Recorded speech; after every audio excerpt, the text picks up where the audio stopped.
Salve pessoal, bem-vindo a mais um podcast do esporte. Hoje o podcast do Brasileirão para a gente falar da 19ª rodada aí, uma rodada em que ninguém quis se isolar na liderança, né? No caso do Atlético Mineiro, não conseguiu chegar na liderança, ou seja, os três primeiros colocados não conseguiram aproveitar os tropeços dos rivais, tá? O Internacional perdeu, o Flamengo perdeu, aliás, o Flamengo perdeu de goleada para o São Paulo. O Atlético Mineiro perdeu de goleada para o Palmeiras. Então, vamos ao Campeonato Brasileiro e depois eu queria falar também de Abel Ferreira, né, o novo técnico do Palmeiras. Aí sim, fechado agora, né? O ano semana passada houve muita especulação em cima do Abel. Muitas pessoas já dizendo que já tinha fechado. Eu, sinceramente, eu não acabei não gravando o podcast por falta de tempo também. Véspera de feriado foi um pouco corrido para mim, mas ainda não havia aquela confirmação, ainda não havia aquela certeza, né? A gente viu a história do Miguel Ángel Ramírez, que disseram que tinha fechado, deu um dia, o Palmeiras encerrou as negociações. Por isso que também é, é, eu preferi ainda não comentar mais sobre o assunto, apesar de muita gente já dizer que o negócio já estava fechado. Para o técnico também, ele só faria a partida pela Europa League, né? E depois se despediria, né, do clube grego. Então, já muitos indícios, mas a certeza mesmo foi quando ele desembarcou ontem, né, em São Paulo. Aí sim, agora eu posso comentar porque Palmeiras e técnico é uma novela que o passado recente mostra pra gente que é preciso ter calma e as coisas inesperadas podem acontecer, né? Mas vamos ao Campeonato Brasileiro primeiro, tá? Começar pelo líder do campeonato. O Internacional segue líder, né? Pela questão do saldo de gols, mas deixou escapar uma grande oportunidade. Todo respeito ao time do Corinthians, obviamente.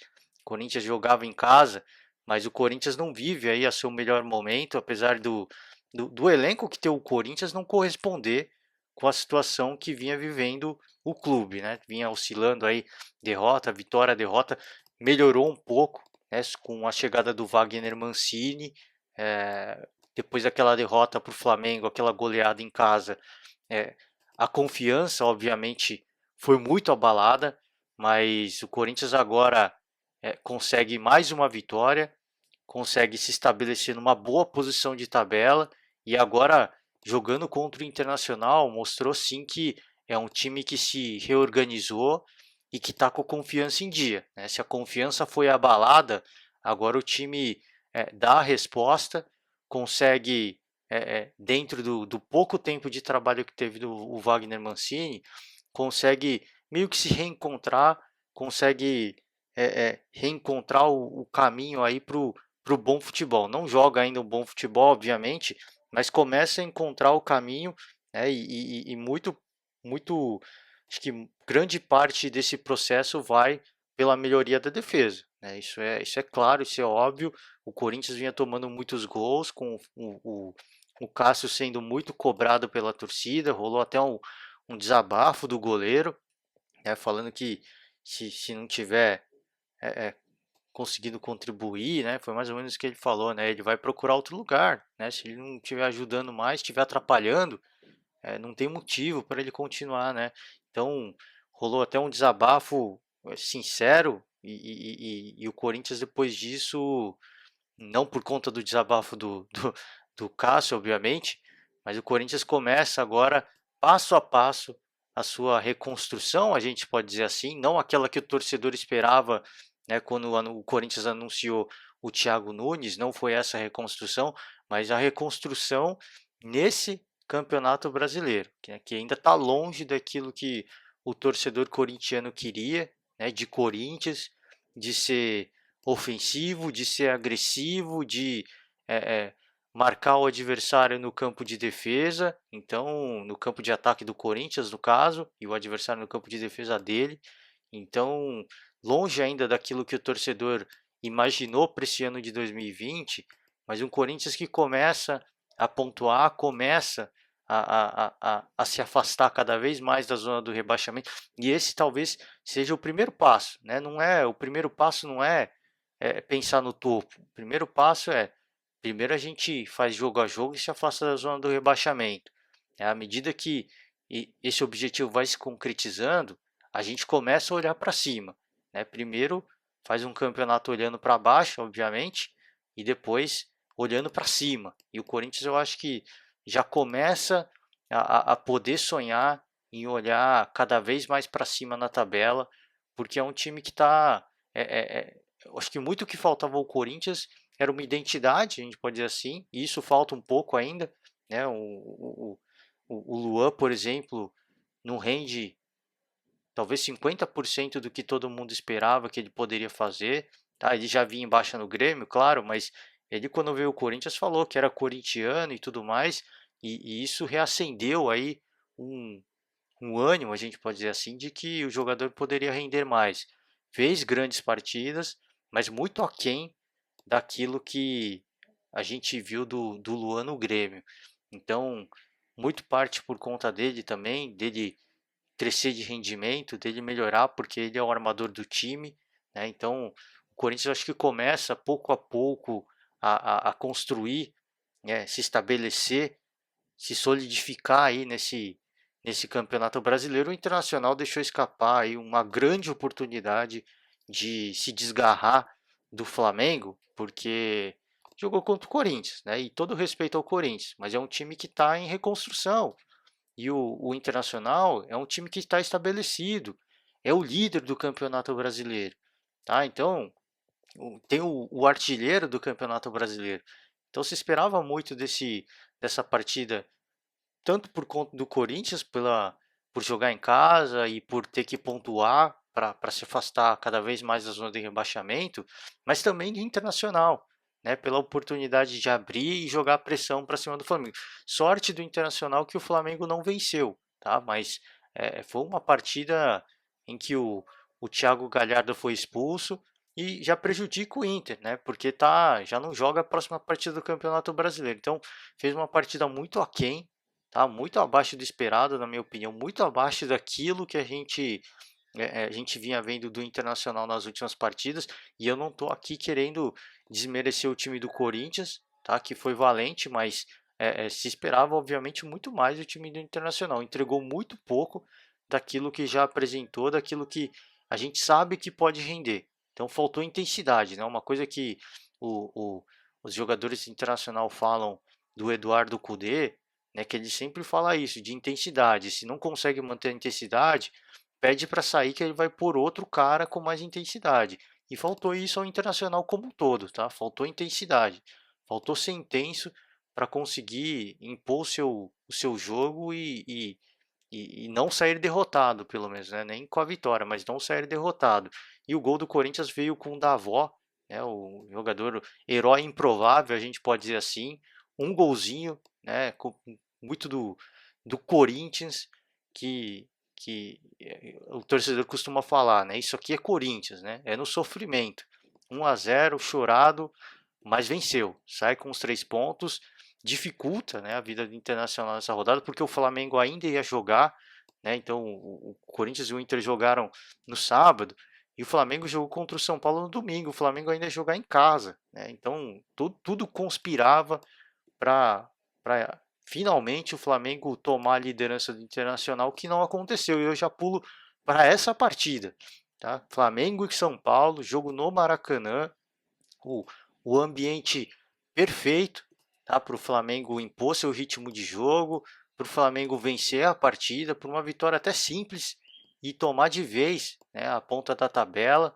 E isso não aconteceu, né? O Flamengo acabou sendo surpreendido e de forma até inesperada pelo placar, tá? Não desmerecendo o time do São Paulo, obviamente, mas o placar como se desenhou foi algo totalmente inesperado, tá? O Pedro faz o gol e parecia aí que o Flamengo ia encaminhar uma goleada, mas o São Paulo começa a, a, a brilhar, a gente pode dizer assim, né? Um golaço do Tietê, o Brenner mais um gol, né? Brilhando aí esse garoto do São Paulo fazendo gol todo jogo, né? Impressionante, tá? Teve gol, o Flamengo perdeu 2 pênaltis, o Reinaldo fez gol, o Luciano fez gol, E repito, o Flamengo perdeu 2 pênaltis, tá? Se o Flamengo faz os 2 pênaltis, converte os 2 pênaltis, talvez a história do jogo fosse outra, tá? Mas o Bruno Henrique cobrou o primeiro pênalti, o Thiago Volpe defendeu e depois o Pedro cobrou mais uma penalidade no mesmo lado, do mesmo jeito, talvez a bola até na mesma posição praticamente, e o Thiago Volpe defendeu de novo. Foi muito feliz, tá? Brilhou aí o goleiro do São Paulo e sem querer desmerecer, obviamente, o Thiago Volpe, né, que você tem que ter a frieza, né? Muitos goleiros pulam antes, tá? Para tentar defender a penalidade. E é preciso frieza, é preciso tranquilidade para você esperar o batedor. O Thiago Volpe fez isso, mas cá entre nós, tá? Que cobrança ruim, tanto do Bruno Henrique quanto do Pedro, né? Os caras tremeram na base para cobrar essa penalidade, acharam que o Thiago Volpe escolheu o canto e ia pular antes, tá? E nem olharam para o goleiro, né? Pela cobrança ruim que fizeram. Foi uma bola que não foi nem no meio do gol e nem no canto, assim, foi na intermediária, uma bola baixa, chute que não foi forte também. Então, o Flamengo perdeu uma grande oportunidade e repito, eu não quero desmerecer a defesa do Thiago Volpe, porque é o que eu falei, muitos goleiros definem o canto, né, já pulam antes e acabam tomando um gol que era totalmente defensável, acabam tomando o gol. E o Thiago Volpe não, ele esperou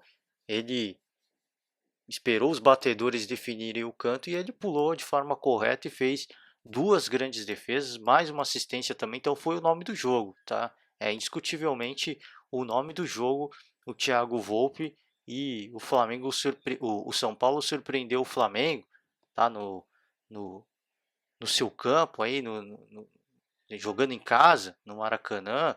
E uma ressalva que eu queria fazer aqui, tá? Só um comentário, uma crítica aqui pro, tanto pro Domenic Torren quanto pro Fernando Diniz. Tá? Os dois times estão tomando muitos gols. E o São Paulo tomou um gol só, mas foi um gol só por sorte, tá? Porque o Flamengo, é o que eu falei, o Flamengo perdeu duas penalidades. Você não pode imaginar, quem poderia imaginar que o Flamengo perderia dos. Repito, não estou menosprezando a defesa do Thiago Volpe de forma alguma, mas quem iria imaginar que o Flamengo pudesse perder duas penalidades? E assim, se tivesse convertido, se mesmo assim tivesse convertido, teria terminado 4-3, tá? Mas para o São Paulo. Mas seriam três gols tomados pelo São Paulo. Tá? São um tipo de coisa que não pode acontecer. O Flamengo do Torren, do Domi, tá tomando muito gol, cara. E o São Paulo do Fernando Diniz também tá tomando muito gol. Tá tomando gol a rodo, tá? E isso aconteceu na Sul-Americana, com o São Paulo jogando contra o Lanús. Se eu tiver um tempo amanhã, eu queria fazer um podcast falando de Copa do Brasil e Sul-Americana. E, e o Fernando Diniz, né, teve uma entrevista aí recente no Sport TV falando, há 6 dias atrás eu não prestava, agora eu presto. O Fernando Diniz ele tem que ter consciência das coisas que ele fala, assim, por mais que ele esteja falando a verdade e ele tem o direito de fazer o desabafo, ele falar um negócio desse, ele abre porta depois para questionarem o trabalho dele, tá? 6 dias atrás você prestava, mas 6 dias atrás você meteu 4-1 no Flamengo, tá? Depois toma um 4-1 de outro time e aí o que ele vai falar, tá? Então, eu acho que o Fernando Diniz tem que ter muito cuidado com o que ele fala, porque o São Paulo vive uma gangorra e ele sabe disso melhor do que ninguém, porque já está à frente do São Paulo há um bom tempo. E, e, e é fato, cara, assim, o São Paulo toma muitos gols, isso é inquestionável. Então não adianta o Fernando Diniz querer criticar a imprensa, querer criticar comentarista, querer criticar torcedor, se ele não consegue fazer a lição de casa dele. Tá? O time do São Paulo está fazendo muitos gols, ok, tá de parabéns, mas está tomando muitos gols também, e não é sempre que você vai conseguir fazer 2, 3 gols no adversário. Não é, não é, tem dias e dias. E se o dia não é bom, você não pode tomar gol. Você não pode tomar 3 gols do Lanús, né? Um time que tá sem jogar há 5, 6 meses e achar que tá bom, cara, e achar que tá legal. Esse é o ponto. Assim, eu concordo com o Fernandinho, ele vive uma pressão o tempo inteiro e ele é ser humano, tá? Ele tem todo o direito de extravasar, de deixar o desabafo dele, mas ele tem que tomar cuidado com as palavras que ele fala no meio público, tá? Senão é o que eu falei, ele abre portas para ele ser contestado depois pelas próprias palavras dele, tá? E meteu 4-1 para cima do Flamengo, tá? Tem um jogo contra o Lanús agora na Sul-Americana. Se for eliminado, ele volta a ser contestado de novo e vão usar as próprias palavras dele contra ele mesmo, tá? Então é óbvio assim, o ser humano tem um limite, tá? E ele explode, mas uma coisa é você explodir depois da partida, que você está de cabeça quente. Outra coisa é você estar em casa, vai dar uma entrevista online e falar bobagem, cara. Assim, tem que tomar um certo cuidado, tem que se preservar, porque o São Paulo toma muitos gols e isso é inegável, são fatos. É só olhar aí quantos gols o time de São Paulo. Ah, mas isso é consequência do meu estilo de jogo, cara. Assim, mas tudo bem, é, é, é, é consequência do seu estilo de jogo, mas você vai garantir que o São Paulo vai fazer 3, 4 gols por partida? Você não pode garantir, é impossível garantir isso. Até porque o adversário também faz a sua lição de casa, né? O adversário faz a sua parte também. E, e se o Flamengo, repito, se o Flamengo tivesse convertido os 2 gols, quem pode dizer que o Flamengo não venceria a partida ou sairia com empate? Né? E mesmo se o São Paulo saísse vitorioso, iam ser 3 gols tomados, tá? É muito gol para se tomar numa partida. E isso vem se repetindo, tá? E isso é um dos motivos de crítica. Ah, mas esse é o meu estilo de futebol, esse é o meu perfil, é para isso que eu cheguei, é isso que a torcida me cobra, é para jogar bonito, é para jogar para frente, é para fazer gol. Legal, mas se você não garantir, que nem o Flamengo do ano passado, se você não conseguir garantir que você vai fazer 2, 3 gols por partida, você vai ser punido. E a bola pune. Tá? É o que aconteceu na Copa do Brasil. Muita gente criticou porque o São Paulo sai na frente, 2 gols e toma um empate, tá? Do Fortaleza. E leva uma partida que estava tranquila, uma classificação que estava assegurada, leva para as penalidades. Por quê? Porque o São Paulo não sabe se defender. O São Paulo não tem esse perfil. Então, não adianta, se você não tem esse perfil, não adianta você, agora a gente vai só se defender. Não adianta, o Fernando Diniz ele tem que saber as suas limitações. E se o time tem essa fraqueza, ele precisa atacar nessa fraqueza. Já passou do tempo dele fazer isso. E não é desde São Paulo, né? Fluminense, Atlético Paranaense, todas as passagens do Fernando Diniz, os times por onde ele passou tomavam muitos gols. Não é possível que ele ainda não parou para pensar que ele precisa reforçar esse, esse aspecto do seu estilo de jogo, tá? Então, repito, o desabafo é legítimo, ele é um ser humano, ele tem todo o direito de desabafar, de ficar aborrecido, de ficar chateado, mas ele tem que tomar cuidado, porque ele não está assegurado, ele nunca vai estar assegurado no cargo, sim, pelo menos em relação aos críticos, à torcida, ele nunca vai ter credibilidade enquanto ele não ganhar um título com o São Paulo, que ele ainda não conseguiu. Então, enquanto ele não tiver esse título, ele vai ser contestado e ele tem que saber disso. Ele não tem um, um título de expressão na carreira dele, tá? Então, se ele tivesse aí uma Libertadores no currículo, eu acho que ele teria gabarito aí para falar e mandar os outros calar a boca. Agora, ele não tem, tá? Ele é um técnico que ainda está se desenvolvendo. Ele é um técnico que ainda está buscando isso no seu para sua carreira. Então ele precisa disso e ele precisa começar a olhar o que ele tem de errado nos times dele, por onde ele passou. Porque parece que ele não aprendeu isso, tá? E tá dando certo com o São Paulo agora, mas é o que eu falei. O São Paulo oscila muito também, tem questão de lesão, de jogadores que tomam gancho e tudo mais, tem tudo isso. E isso eu não nego, cara. Assim, São Paulo passou por muitos problemas de lesão. Sempre quando começa a engrenar, um jogador importante se machuca e o time perde uma referência. Tem esse aspecto também. Mas o outro aspecto é que o São Paulo toma muitos gols. E o time não consegue garantir toda a partida que vai fazer 1, 2 gols, 3 gols por partida. E se isso não tem como garantir, Então sinto muito, a gente precisa voltar para a prancheta e a gente precisa estudar um jeito, né, de parar essa sangria, porque tá tomando gol a rodo e o mesmo vale para o Flamengo. O que eu falo do São Paulo vale para o Flamengo. Tem um baita de um time, o Domenech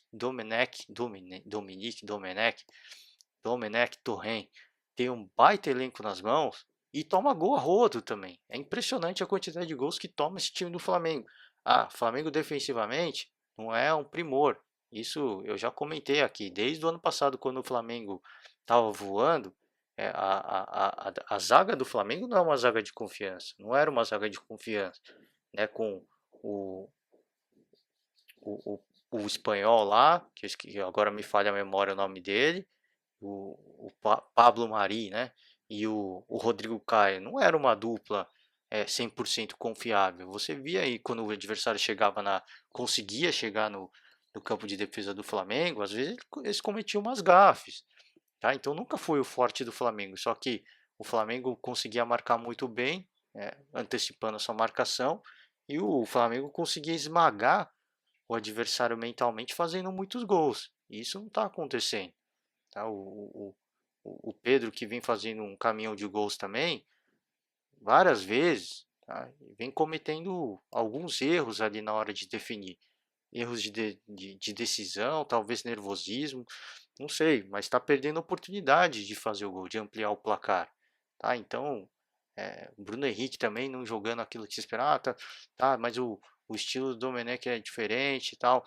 Beleza, assim, é totalmente compreensível. Agora, é, se ele não, se ele quer jogar do jeito dele, né, o Domi, ele precisa tomar cuidado com a retaguarda, porque o Flamengo defensivamente nunca foi um primor, e se ele não conseguir garantir, o que eu falei para o Fernandinho, fale exatamente para o Torren, se ele não garantir que o time vai fazer 2, 3 gols por partida, não adianta você buscar o ataque desesperadamente, né, que nem um touro louco, né, que foi o que aconteceu com o Sampaoli. Eu já pulo aqui agora para falar de Atlético Mineiro. Tá? Jogaram ontem o Palmeiras e Atlético Mineiro, o reencontro aí do Palmeiras, chateado, né, que não conseguiu fechar com o Sampaoli.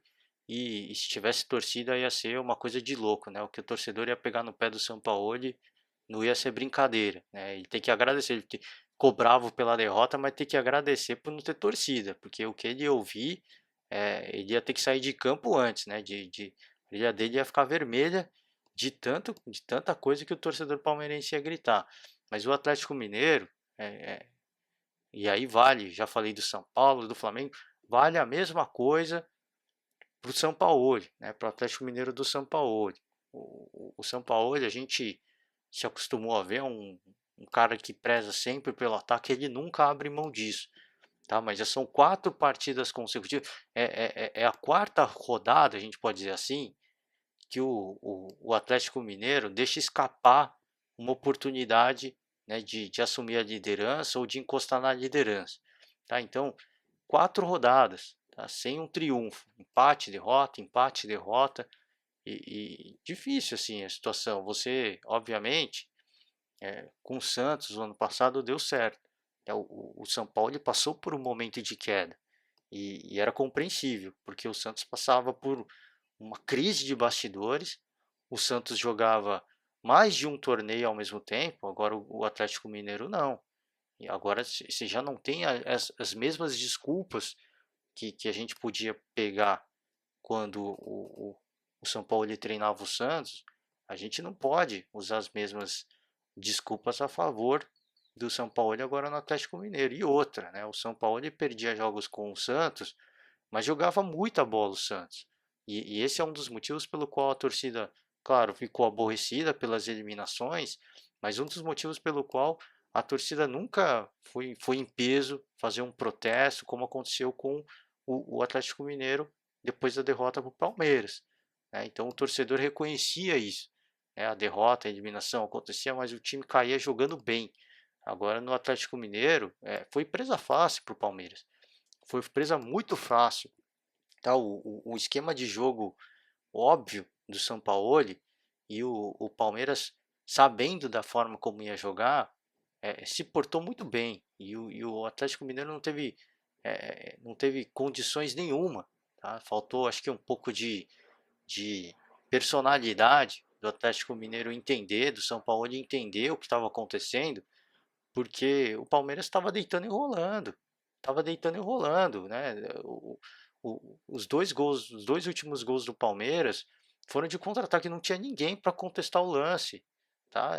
Essa é a bronca que a gente fica. Não tinha absolutamente ninguém, o goleiro vendido, tá? E a torcida pega no pé do goleiro, mas não teve culpa, cara. O que o cara vai fazer? É 2 contra 1, dois atacantes contra um goleiro. O que o cara vai fazer? Então, esse é o ponto, tá? E assim, 3-0, na minha opinião, ficou muito barato para o Atlético Mineiro, tá? Porque o Palmeiras perdeu grandes chances e poderia ter saído aí com 5-0. Ah, mas o Atlético teve, mas as chances que o Palmeiras teve foram muito mais claras que a do Atlético Mineiro, tá? O Atlético Mineiro teve um certo momento da partida que chegou a ter 60% de posse de bola, teve boas oportunidades, mas é um time que chega no gol e não consegue finalizar. O São Paulo ele mesmo falou isso, né? Não consegue finalizar, peço perdão da palavra aqui, consegue sim finalizar, mas finaliza mal, finaliza muito mal, e a gente viu isso nessa partida. Então, não tem muita desculpa assim para a gente defender. Claro, o torcedor fica aborrecido, eu acho. Acredito sim no trabalho do São Paulo, porque é o que eu falei, o Santos passou por isso ano passado, a gente pode dizer assim, até num momento parecido, tá? Na altura do Campeonato Brasileiro do ano passado. Claro que não é, o momento é totalmente diferente por conta da pandemia, mas nessa número de rodadas, se eu não me engano, chegou num ponto bem parecido. O Santos caiu de rendimento, perdeu a liderança do campeonato, o torcedor ficou na bronca. Mas é o que eu falei, o Santos jogava mais de uma competição. O elenco do Santos era muito mais limitado, tá? O perfil de investimento do Santos era muito mais limitado, tá? O Santos não conseguia contratar, chegou um ponto que não tinha mais grana. E o São Paulo tretado, brigado com o presidente do Santos. Então o contexto era totalmente diferente, mas sim, num certo ponto muito parecido, certa altura do campeonato, o Santos caiu e voltou a fazer uma grande campanha. E eu acredito que isso vai acontecer com o Atlético Mineiro também, tá? Eu acredito sim, ainda que o Atlético vai voar, mas é, é, é, a reclamação, a bronca da torcida, ela é totalmente justa e ela é válida, tá? Porque não tem outras competições para dividir atenções, não tem questão de falar os jogadores estão cansados, não. Eu acho que faltando um pouco de personalidade por parte dos jogadores e do São Paulo de entender que ele está em outra equipe, tá? Ele está em outra equipe, é um contexto diferente, é, é, os times aprenderam a jogar contra esse esquema tático do São Paulo, tá? Que era todo mundo sofreu com o São Paulo e com o Jorge Jesus o ano passado. Uma hora os times aprendem. Assim, você não pode achar que toda vez isso vai dar certo. Assim, que o Atlético vai brigar por título, eu acredito que sim, mas não vai sair vencendo partidas a rodo, porque é o que eu falei, os adversários já pegam os partidos do ano passado, tem muito material para eles estudarem o esquema tático do São Paulo e deitar e rolar, como fez o Palmeiras. O Palmeiras mostrou o caminho das pedras aí, quem for jogar com o Atlético Mineiro, o caminho é esse, ó. É só explorar o contra-ataque que a retaguarda fica desguarnecida. E o Atlético perdeu também, assim como o Flamengo perdeu a chance, né, de chegar na liderança do Campeonato Brasileiro. Mais uma rodada, né, mais uma oportunidade desperdiçada. O Atlético ainda tem uma partida a menos, tem mais um chorinho, mas já deixou escapar muitas oportunidades, tá? Precisa recuperar a confiança. O quarto colocado é o Cruzeiro. O Cruzeiro venceu o Fortaleza 1-0, um placar bem magro e uma partida em que o Fortaleza ficou na bronca, tá? Porque teve o Roger Carvalho expulso num lance muito duvidoso, mas muito duvidoso mesmo, tá? E Fortaleza obviamente ficou na bronca. Para mim era um lance de cartão amarelo, mas a arbitragem deu vermelho e o gol do Fluminense saiu num lance muito feliz do Wellington Silva, né? Ele não chuta nem em direção ao gol, ele chuta uma bola meio cruzada, a bola bate no Juninho e entra, né? E aí mata o goleirão. Então, uma partida em que era para o Fluminense vencer, era para ser, e o Fortaleza acaba perdendo aí o sua vantagem de pensar em mando de campo, e o Fluminense triunfa, o Fluminense segue muito bem na tabela, empatado com o Atlético Mineiro, tá? O Fluminense consegue já sim sonhar com a ponta da tabela, tá? Porque o Atlético Mineiro não vive um bom momento. Internacional e Flamengo vão jogar outras competições. Então, sonhar com a ponta da tabela para o Fluminense não é nenhum luxo, não é nenhum absurdo. É possível sim chegar. Tá? E o time está jogando, está mostrando personalidade. Mesmo quando não faz uma grande partida, vai na casa do adversário e vence. Tá? Arranca os 3 pontos. Então, é, que momento que viu o Fluminense e o Dari Hellman, né, nesse campeonato aí, né? Fecha o G4, o quinto colocado é o São Paulo, que eu falei, o São Paulo goleou o Flamengo, e o São Paulo tem 3 rodadas a menos. O São Paulo pode terminar o primeiro turno, né, em primeiro, pode ser o campeão do primeiro turno.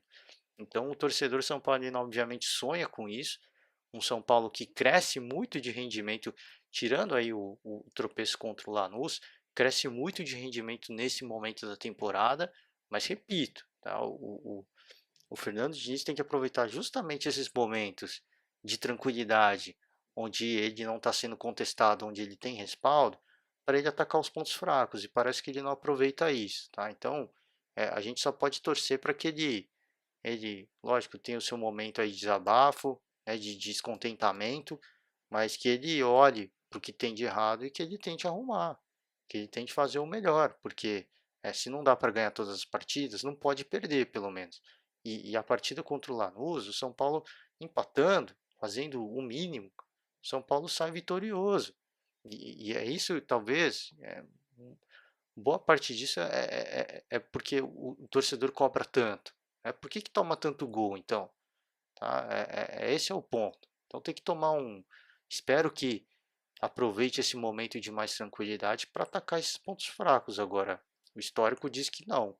Tá? A gente só pode torcer pelo melhor para que o Fernando Diniz continue aí à frente do São Paulo. Eu acho que continua assim até o final do ano, independentemente da combinação de resultados. Agora, para o ano que vem, é uma incógnita, é uma incerta.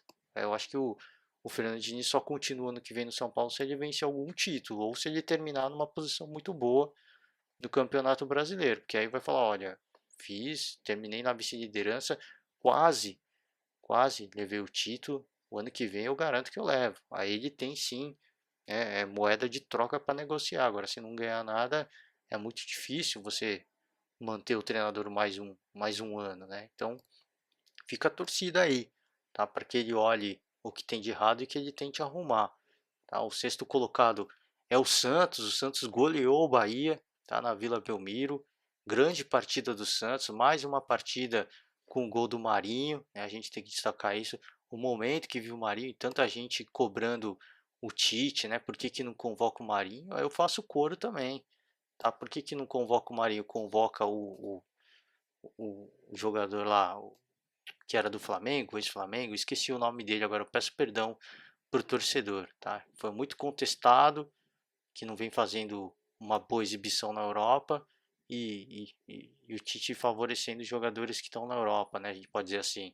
Eu não digo favorecendo, tá? Mas é, é, acho que vale olhar com o cara. Ah, sim, mas puxa, o Marinho é um cara de mais idade e tal, mas independentemente disso, tá? Acho que é, é, dar oportunidade, porque às vezes o cara na seleção sobe ainda mais o sarrafo, né? Ele sobe ainda mais o padrão de jogo.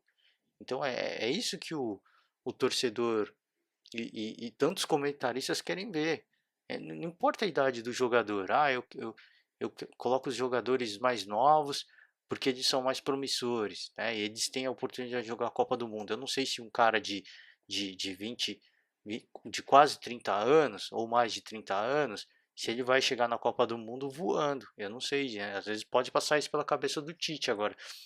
Ele não pode ficar pensando nisso.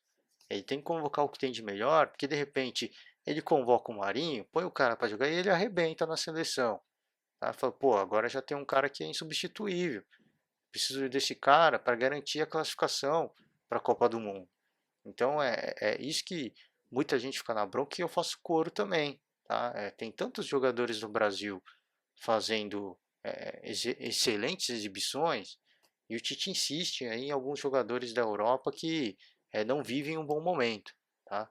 Fica insistindo por causa do histórico do atleta, óbvio.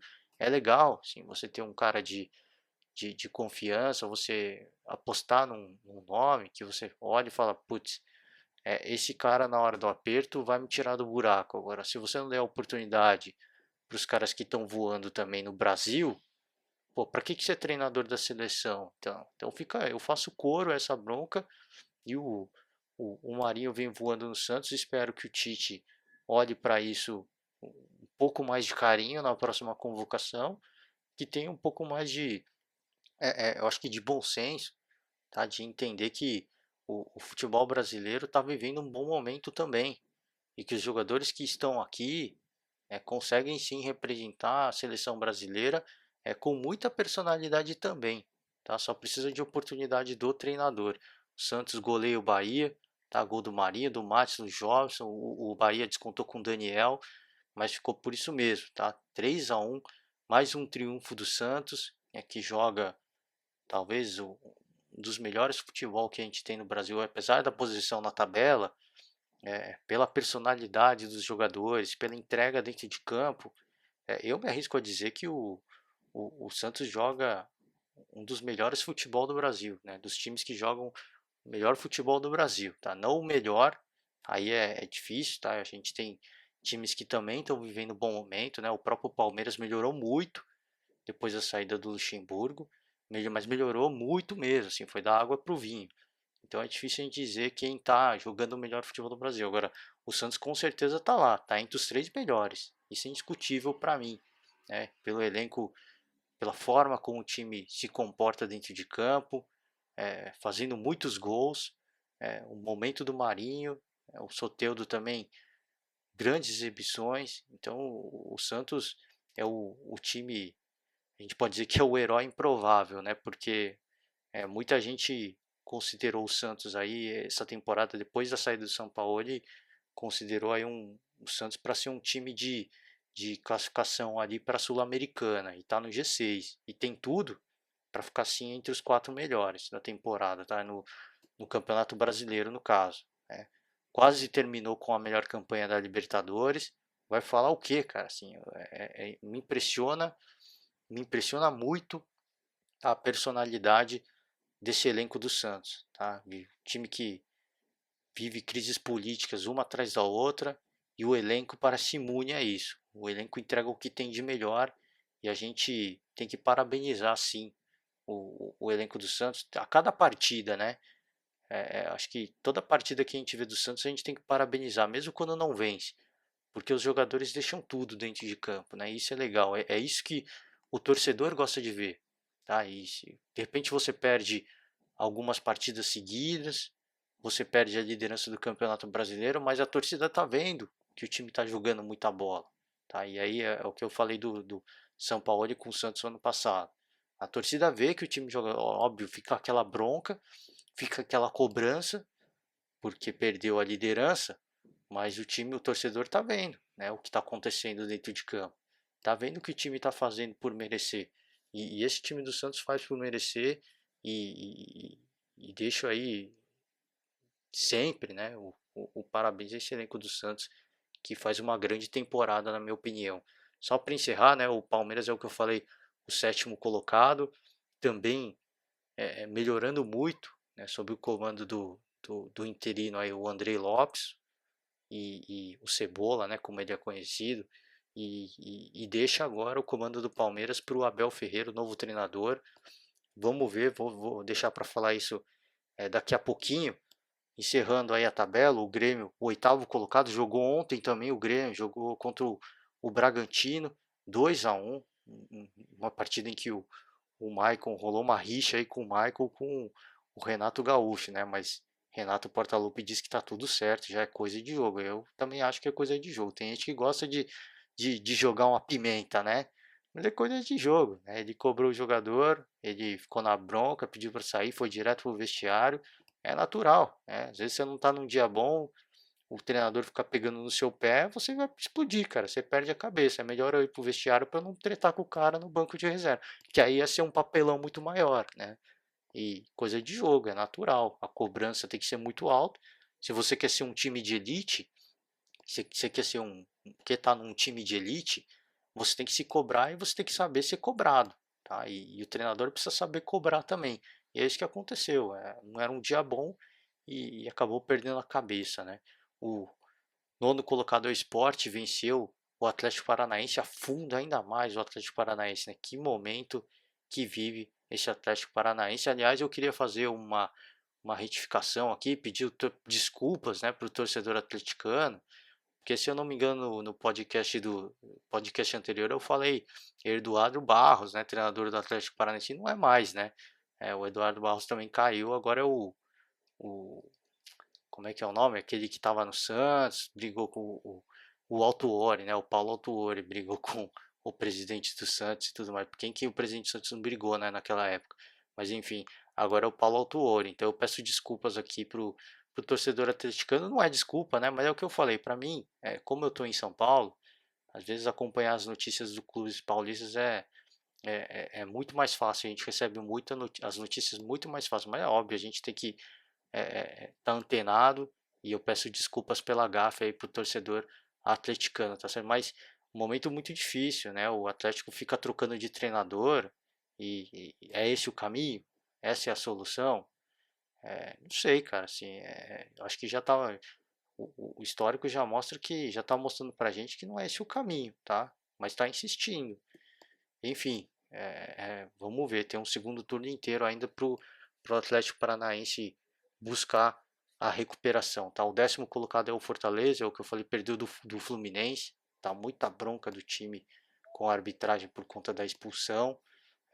O décimo primeiro, o Corinthians, né? O Corinthians triunfou para cima do líder internacional. O décimo segundo, o Ceará, tá? O Ceará empatou com o Botafogo, uma partida que pode dizer que não foi bom para ninguém, tá? O Botafogo porque tenta se afastar da zona de rebaixamento e o Ceará que também quer se afastar cada vez mais, então um empate que não é bom para ninguém. O 13º colocado, primeiro time aí fora da zona de classificação para a Sul-Americana, o Atlético Goianiense. O Atlético Goianiense perdeu pro Curitiba, hein? Que coisa, hein? Que momento. É, é, é. Ali embaixo está tudo embolado, né? A situação muito parelha, né? Os times muito parecidos, muito próximos em pontuação. Tá, o 14º Botafogo, que eu falei, empatou com o Ceará. O 15º Bahia perdeu para o Santos. O 16º o Vasco da Gama, né? Um momento complicado para o Vasco da Gama. Empatou com o Goiás, uma partida em que o Vasco sai na frente, aí o Goiás consegue um empate chorado, né? Numa bola ali, um lance meio estranho, conseguiu um empate e também um empate que não foi bom para ninguém. Tá? O Vasco está empatado com o Curitiba, que é o primeiro time dentro da zona do rebaixamento. O Vasco que quer se afastar de qualquer jeito. E esse empate foi muito ruim. Para o Goiás, empatar também não está ajudando, né? Porque já está muito longe, assim, tá 4 pontos do vice-lanterna. Então precisa de 3 pontos, precisa de no mínimo 2 rodadas para deixar a lanterna. Precisa pontuar uma partida que não foi bom para ninguém. Tá? O 17º é o Curitiba, o 18º o Bragantino, e aí o Bragantino perdeu o Grêmio ontem, né? O 19º o vice-lanterna o Atlético Paranaense e o Goiás fecha aí a tabela, uma situação das mais complicadas tanto para o Goiás quanto para o Atlético Paranaense que está a 3 pontos do Bragantino, tá? Então já começa a ficar difícil, já começa a ficar complicada a situação dessas duas equipes no Campeonato Brasileiro. Tem o segundo turno inteiro, tá? Mas pela fase, pelo momento, pela sequência, tá? É difícil imaginar que uma mudança brusca vai acontecer. Mas a gente fica obviamente na torcida, tá? Porque são clubes que podem entregar mais, tá? E a gente sabe disso. Uma outra partida a gente vê, né? O time rendendo muito, jogando bem. E a gente olha e fala, olha, dá para fazer mais agora. Por que não consegue repetir isso toda a partida? Complicado, né? O momento é ruim, é delicado e quando o momento é ruim, parece que a coisa desanda, né? O queijo coalha, né? E aí fica complicado. Mas vamos encerrando por hoje. Só para encerrar o podcast de hoje, eu queria falar aí de Abel Ferreira, tá? Aí sim, confirmado, tá? O treinador do Palmeiras, chegou ontem não, chegou na segunda-feira em São Paulo, ontem, né? Segunda-feira, caramba, o cara tá viajando, né? Chegou ontem de manhã e aí ficou o dia inteiro, né? Na correria, foi para lá, foi conhecer o CT de treinamento, as instalações do clube. À noite foi assistir, ficou até à noite, né? Assistindo a partida contra o Atlético Mineiro, viu o Palmeiras triunfar para cima do Atlético Mineiro e recebe aí um presente, né, do André Lopes. Que coisa, que momento que chega o Abel Ferreira. Ele poderia vir naquele momento em que o Luxemburgo saiu, aquele momento tumultuado, difícil, né, com um time sem confiança, uma sequência negativa. Imagina se ele chega naquela época. Agora ele recebe um presente nas mãos, mas isso de longe significa tranquilidade, tá? Porque o que vai ser cobrado dele é esse mesmo rendimento que o Andrei Lopes conseguiu fazer esse time render. Então ele chega numa situação muito cômoda, em que o Palmeiras consegue, se eu não me engano, 5 vitórias seguidas, um caminhão de gols sob o comando do André Lopes, a cobrança vai ser do mesmo tamanho, tá? Mais uma vitória, um time fazendo muitos gols. É claro que a gente sabe que a gente que acompanha de fora, né? Mas internamente não. A gente sabe que é um cara que vai precisar de tempo para colocar sua filosofia de jogo dentro de campo. Agora, ele vai ter que ter muita humildade de trabalhar muito próximo com o Andrei Lopes para que o time não deixe a peteca cair, para que o time continue jogando dessa forma, rendendo muito bem. Se ele chegar querendo mudar tudo, não vai dar certo. O Palmeiras vai perder rendimento e Deus lá sabe quanto tempo ele vai durar no cargo, né? Então por isso que espero eu, né, que como fã do esporte, que o Abel Ferreira tenha consciência de que estou chegando no meio da temporada. O meu objetivo é reformular, é mudar o jeito desse time jogar. Só que a essa altura não vai ter como. O time está voando jogando desse jeito, né? O jeito Andrei Lopes. Então, vamos conversar com o cara, vamos manter ele por perto, vamos entender como é que ele está trabalhando, porque o Andrei Lopes conseguiu tirar o melhor desse elenco do Palmeiras. É impressionante. Assim, o Luxemburgo nem de perto conseguiu fazer o que o André Lopes fez com esse time do Palmeiras. Tá? O Rafael Veiga goleador, o Luiz Adriano que estava passando por um jejum voltou a fazer gol, o Rony, né, criticado pela torcida, também não vinha conseguindo fazer gol, está fazendo gol agora, o Wesley está voando. Então o André Lopes conseguiu entender o perfil dos jogadores e tirar o melhor deles. E o que o Abel vai ter que fazer é fazer a mesma coisa. Ele não vai conseguir do dia para a noite mudar e trabalhar do jeito que ele quer. Ele vai ter que ter essa personalidade, ele vai ter que ter essa maturidade, né, de entender isso e aos poucos fazer o Palmeiras mudar. Agora, vamos acompanhar, só o tempo vai dizer isso pra gente, tá? Mas em relação ao treinador em si, se é uma boa escolha, difícil dizer, tá, gente? É um cara que veio da Grécia, é considerado aí como uma das grandes joias da nova geração de treinadores portugueses, mas estava na Grécia. Assim, difícil dizer, cara, porque esses treinadores que vêm da Europa, e eu falei isso ano passado, tá? Tanto para o Jorge Jesus quanto para o Sampaoli, o, jogar o futebol brasileiro é uma coisa à parte, tá? É totalmente diferente de você jogar na Europa. Primeiro, tá? A Grécia, se você juntar a Grécia e Portugal, eu acho que dá o tamanho do estado de São Paulo, tá? Só o estado de São Paulo. E ele vai ter que rodar o Brasil inteiro para jogar o Campeonato Brasileiro e a Copa do Brasil. O desgaste é absurdo, tá? E aqui pensar na Libertadores é pior ainda, porque o continente é gigantesco, tá? E as variações de altitude são muito grandes. Então ele vai ele tem que ter esse entendimento de que as distâncias são muito longas e o perfil é muito diferente. Por isso que sempre quando vem um treinador de fora, fica essa minha contestação, tá? Será que foi uma boa escolha por causa disso? Eu preferia o Ramires, tá? O cara lá do Del Valle, porque é um cara que já está mais acostumado, tá? Apesar do, do país ser menor, né? O Equador, mas quando ele joga Sul-Americana, quando ele joga Libertadores, ele faz viagens longas, ele entende, né, o tamanho do problema, o tamanho da bucha. Agora, o Abel Ferreira não entende isso. Ele sabe na teoria. Agora, na prática, né, vou jogar Europa League, Champions League, beleza, assim, é uma distância um pouco maior. Agora, não se equipara aí da Argentina para jogar, fazer depois, logo em sequência, fazer uma partida lá em Fortaleza. Tá? A distância é absurda.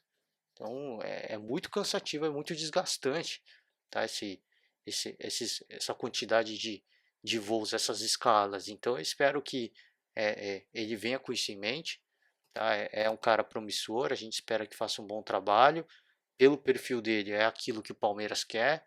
Um cara que tem um futebol ofensivo, que trabalha com a base e a princípio me parece ser uma boa escolha. Agora só o tempo vai dizer e a torcida que a gente fica, obviamente, é que ele mantenha por hora o trabalho do André Lopes, que ele continue dando essa sequência para esse estilo de jogo, mais de contra-ataque, que me parece que não é o estilo dele, que não é o perfil dele, tá? Mas é difícil dizer qualquer coisa, né? Veio do PAOK da Grécia, o que a gente pode dizer? Ganhou o título grego? Não ganhou, tá? Então fica aí um uma vírgula nessa história desse treinador e a gente só pode desejar sucesso, né, para que ele venha para fazer um bom trabalho, para que ele venha para fazer um grande trabalho à frente do Palmeiras, para que ele consiga tirar o melhor desse elenco como vinha fazendo o Andrei Lopes e aí entrar aí também nessa lista aí de estrangeiros do, do futebol brasileiro, né? A gente espera que ele venha para agregar, para trazer coisas novas, para trazer coisas diferentes, né? Para que a gente olhe e fala, olha, o futebol precisa mais disso, tá? O futebol brasileiro precisa mais disso, tá? E vindo esses treinadores, a mudança pode demorar, mas uma hora ela acontece. Então a gente fica na torcida para que seja mais um treinador que venha para fazer um grande trabalho, para ficar na ponta da tabela, para mostrar que o futebol não é mais o mesmo, né? O futebol dos anos 90 não é o mesmo dos anos 2000, né? Os mesmos dos anos de 2010 e agora então também mudou. Então a gente espera que é, é, mais um treinador estrangeiro traga essa, esse novos ares. Olha, o futebol mudou, cara. A gente precisa acompanhar, senão essa imigração, essa moda de treinadores estrangeiros que já pegou, vai pegar ainda mais. Tá? E os treinadores brasileiros vão ficar como? Precisa mudar, tá? Tá demorando e a gente espera que mais um treinador agora mostre que tá na hora, tá? Não só dos treinadores, eu cobro aqui, eu falo aqui só dos treinadores, mas não é só dos treinadores, é das equipes também. E uma das equipes, duas das equipes que a gente pode dizer, três, né? Que vem mantendo seu treinador, treinadores brasileiros, né? Dando respaldo para os treinadores, tá? O Grêmio, o primeiro deles, indiscutivelmente o Grêmio, com a manutenção do Renato Gaúcho, o Fortaleza do Rogério Ceni e o São Paulo agora com o Fernando Diniz. Tá? Então é um outro perfil. Né? A gente já começa a ver um outro perfil. A gente não sabe, obviamente, do São Paulo que eu falei. Eu não sei exatamente o contexto. A gente quer imaginar que seja porque o Fernando Diniz ficou pelo projeto, mas a gente sabe que é uma grande incógnita do porquê que o Fernando Diniz continua no clube. Eu acho que foi muito mais pela multa rescisória do que por qualquer outra coisa. Agora, quero acreditar que ele se manteve pelo projeto, porque o São Paulo quer um projeto vencedor com ele. Então, espero que seja isso e espero que as coisas já estão mudando, tá? As coisas estão começando a mudar e eu espero que elas mudem e que essa questão de projeto, de dar tempo de trabalho, que isso fique, que isso chegue para ficar, porque está precisando. Tá? Se isso não vem por uma, uma regra, né, de que o clube não pode ter tantos treinadores, o treinador não pode ter trabalhado em outra equipe, se a CBF não consegue impor essas regras, tá, por uma série de fatores, que o que a gente está vendo com o mercado, né, de vinda de treinadores estrangeiros, que seja uma mudança forçada, tá, de comportamento, já que a entidade máxima não consegue educar os clubes, né, que essa nova onda eduque, né, a força, mas que venha para ficar. Então espero que faça um bom trabalho. É um nome ainda para mim desconhecido e a gente obviamente fica na torcida, ele já vai começar os trabalhos com o Palmeiras hoje e a gente espera que ele consiga tirar o melhor desse time do Palmeiras. E a novela acabou, né? Finalmente. É a novela Palmeiras que cotou argentinos, espanhóis e acabou vindo um português, né? Que coisa. Talvez tenha sido melhor, tá? Pela questão do idioma, talvez tenha sido até melhor ter vindo o português. O português de Portugal é um pouco diferente, mas ajuda, né? É melhor do que você conversar com um treinador que fala espanhol, né? A comunicação é um pouco mais fácil, é um pouco mais fácil de assimilar, tá? O que o treinador está falando. Então, só o tempo vai dizer. A gente torce para o melhor, não só por o Palmeiras, mas todo mundo aí que está confiando no planejamento, para todo mundo que está apostando, né, numa nova filosofia, né, que eu já destaquei o São Paulo, o Grêmio, né, torço muito pelo sucesso do Grêmio, justamente porque mantém sempre o seu treinador, tá, o Fortaleza, pegar o São Paulo também, e tantos outros, né, que estão tentando apostar numa mudança de filosofia. A gente só pode torcer pelo melhor, porque quem tem a ganhar com isso é o esporte, né, o futebol. Eu sempre falei isso, o futebol tem a ganhar com isso. Tá, tem o clubismo, rola a provocação, rola aquela torcida contra, isso é natural do esporte, mas eu acho que a gente tem que torcer também pelo futebol, tá? Pela melhoria do futebol. E o futebol só vai melhorar quando a gente mudar a nossa postura, quando os clubes mudarem a sua postura, o tratamento de questão de planejamento, que tanto se fala, né, de planejamento, isso sempre fica em segundo plano. Isso precisa começar a ficar em primeiro plano para que a gente veja uma evolução cada vez maior para o futebol brasileiro, tá certo? Eu vou finalizando aqui hoje, galera. Eu espero que amanhã eu consiga um tempinho para falar de Sul-Americana, de Copa do Brasil. Queria dar um destaque um pouco maior e por hoje eu encerro, tá certo? Quero desejar para todo mundo uma ótima semana, um forte abraço e até a próxima. Tchau!